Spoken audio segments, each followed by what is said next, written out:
vieilles maisons. Je n'aime pas les maisons neuves. Leur visage est indifférent. Les anciennes ont l'air de veuves qui se souviennent en pleurant.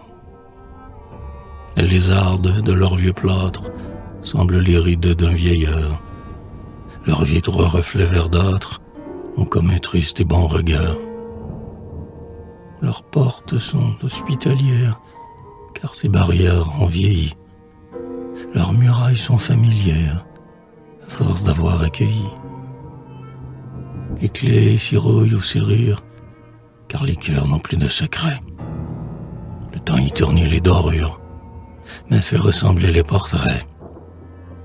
Les voix chères dorment en elles, et dans les rideaux des grands lits, un souffle d'âme paternelle remue encore les anciens plis.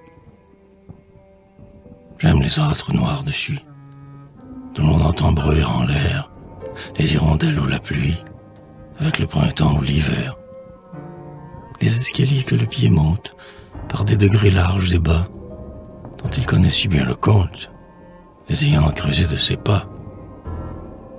Les toits dont fléchissent les pentes, le grenier aux ais vermoulus, qui fait rêver sous ses charpentes, à des forêts qui ne sont plus.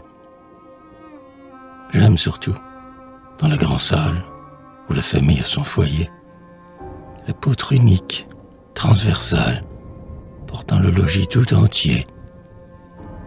Immobile et laborieuse, elle soutient comme autrefois la race inquiète et rieuse qui se fie encore à son bois. Elle ne rompt pas sous la charge, bien que déjà ses flancs ouverts sentent leurs blessures plus larges et soient tout criblés par les vers. Par une force qu'on ignore, rassemblant ses derniers morceaux, le chêne au grand cœur tient encore sur la cadence des berceaux.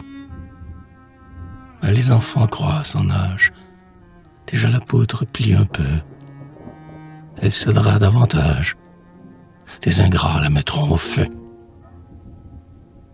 Mais quand ils l'auront consumée, le souvenir de son bienfait s'envolera dans ce fumée. Elle aura péri tout à fait.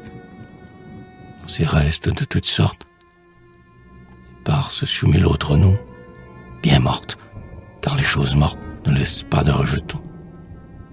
Comme les servantes usées s'éteignent dans l'isolement, les choses tombent méprisées et finissent entièrement.